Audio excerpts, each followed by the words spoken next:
ICC T20 World Cup 2026 Sri Lanka and India. ඉතින් අපි ඉන්නේ group stages වල අවසාන දින කිහිපේ. ඉතින් අපි ඉරිදා මුවෙනවා Super 8 වලට ශ්‍රී ලංකාව සහ ඉංගලන්තයත් තරගේ. ඉතින් මේ වෙද්දී group stages වල crucial matches ඒ වගේම වැදගත් තරඟ බොහොමයක් මේ වෙද්දී අවසන් වෙලා තියෙන්නේ. ඒත් එක්කම අපිට Super 8 යන teams 7ක් මේ වෙද්දී confirm වෙලා තියෙනවා. ඉතින් එක පොසිෂන් එකක් තාම කන්ෆර්ම් වෙන්න තියෙනවා. ඒ group 1 යටතේ group A වලින් කවුද එන ටීම් එක කියන එක පාකිස්තානයේද ඇමරිකා කණ්ඩායමද කියන එක.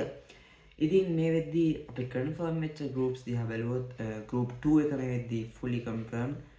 එතනදී නිව්සීලන්ඩ්, ඉන්දියා, ශ්‍රී ලංකා මේ වෙද්දී කන්ෆර්ම් වෙලා තියෙනවා. එතෙන්ද එන්නේ ඇමරිකා කණ්ඩායමද පාකිස්තානයේද කියන එක තමයි හෙට දිනේ තීරණය වෙන්නේ. ඉතින් අද දිනේ පැවති තරගයේ අයර්ලන්තය සිම්බාබ්වෙ තරගයේ වර්ෂාවට සේදියාමත් සමග ඔස්ට්‍රේලියානු කණ්ඩායමට තමන්ගේ ලෝක කුසලාන ගමන නතර කරන්න සිදු වුණා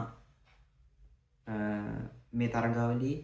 ඉතින් ඒ අවසරයෙන් සිම්බාබ්වෙ කණ්ඩායම සුපර් 8 වලට ඔවුන්ගේ අවස්ථාව හිමි කරගත්තා ඔස්ට්‍රේලියානු කණ්ඩායම වෙනුවට. ඉතින් මේ ගෲප් 1 වල India, Zimbabwe, West Indies and South Africa position වෙලා තියෙනවා. ඉතින් බොහෝ දුරට ඔවුන්ගේ තරඟ පැවැත්වෙන්නේ ඉන්දියාවේ, ශ්‍රී ලංකාව සහ පාකිස්තානයේ ක්‍රීඩා කරන පාකිස්තාන ක්‍රීඩා කරොත් ශ්‍රී ලංකාව ක්‍රීඩා කරන group 2 වල තරඟ සියල්ලම ශ්‍රී ලංකාවේ පැවැත්වෙනවා. ඉතින් සුපර් 8 පටන් ගන්න ඉරිදා එංගලන්තයේ සමග තරගයේ ඉතින් හෙට තරගයේ හෙට පැවැත්වෙනවා. බොහෝ දුරට මේ වීඩියෝ බලන විදිහට අද දිනේදී පැවැත්වෙනවා. පැවැත්වීම නියමිතයි. පාකිස්තානයත් නැමිබියාත් තරගය. ඉතින් මොනෑම හේතුවකින් නැමිබියාව මේ තරගය ජයග්‍රහණය කරොත් ඒ අවසරයෙන් ඇමරිකා කණ්ඩායමට සුපර් 8 වලට එන්න chance එකක් තියෙනවා. මොකද ඔවුන්ගේ net run rate එක වැඩි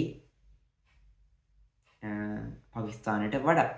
ඉතින් ඔහොම තමයි groups සුපර් 8 වලට confirm වෙලා තියෙන්නේ. ඉතින් මෙතන පොඩි කට්ටියට අපහසුතාවයක් තියෙනවා කොහොමද මේ කලින්ම දැන්නේ මේ groups බෙදෙන විදිය සුපර් 8 වලට ආවට පස්සේ කියලා. ඔව් ICC එක World Cup එක පටන් ගන්න කලින් pre-seeding එකක් කරලා තිබ්බා. එහෙම නැත්නම් කලින් මේ ස්ථාන සැලසුම් කරලා තිබ්බා. උන් එක් කරලා තිබ්බේ ඒ වෙද්දී. නැත්නම් මේ ලෝක කුසලානේ පටන් ගද්දී උන්ගේ ඩෙඩ්ලයින් එකට අනුව ICC rankings වල top 8 teams තමයි යාලා මේ විදිහට group කරේ.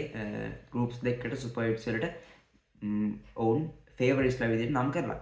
ඉතින් මොනෑම හේතුවකින් මේ නම් කරපු team එකක් උදාහරණයක් ඔස්ට්‍රේලියා කණ්ඩායම සුපර් 8 වල සුදුසුකම් ලබාගත්තේ නැහැ. ඒ වෙනුවට group B යට නැත්නම් ඔස්ට්‍රේලියාව ක්‍රීඩා කරපු group එකකින් ශ්‍රී ලංකාව සහ සිම්බාබ්වෙ තමයි ඔස්ට්‍රේලියාව වෙනුවට select වෙන්නේ සුපර් 8 වල. එතකොට ඔස්ට්‍රේලියාවට seed වෙලා තිබුණා. නැත්නම් ඔස්ට්‍රේලියාවට කලින් වෙන් කරලා තිබ්බ ස්පොට් එක හම්බෙන්නේ සිම්බාබ්වෙ කණ්ඩායමට. මොනවාම හේතුවකින් ශ්‍රී ලංකාව සුපර් 8 යනතු සිම්බාබ්වෙ සුපර් 8 ගියා නම් group 2 වල ශ්‍රී ලංකාවට හිමි වෙන තැන හම්බෙන්නේ සිම්බාබ්වෙ කණ්ඩායමට. ඉතින් මේක තමයි pre-seeding එකේ කතාව. ඉතින් මේක සමහර කට්ටියට අපහැදිලි, සමහර කට්ටියට ප්‍රශ්නයක් තියෙනවා.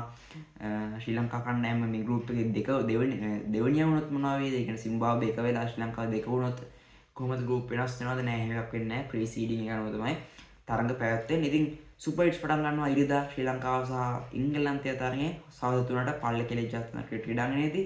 ඉතින් ජයග්‍රහණය කළ යුතු තරගයක් නිසක වශයෙන්ම සුපර් 8 අපි 100% දීලා ශ්‍රී ලංකාවෙන් අපි ඊගාගෙනත් කතා කරමු. ඒ වගේම 19 වෙනිදා අපේ සිම්බාබ්වෙ තරගය ගැනත් අපි ප්‍රිවියු එකක් කතා කරමු. ඉතින් එහෙනම් ටච් එකේ ඉන්න World Cup එකේ අපි අප්ඩේට්ස් අරන් ඉනවා මේ අපේ Facebook පිටුව සහ අපේ YouTube channel එක හරහා. ඉතින් shorts හරහා ඔයාලා බලන්න අපේ අප්ඩේට්ස්. එහෙනම් good luck. අපි ප්‍රාර්ථනා කරමු ශ්‍රී ලංකා කණ්ඩායමට ලෝක කුසලානේ අපි හිතන ලොක් ගමන යන්න පුළුවන් වෙන්න කියලා. එහෙනම් good luck.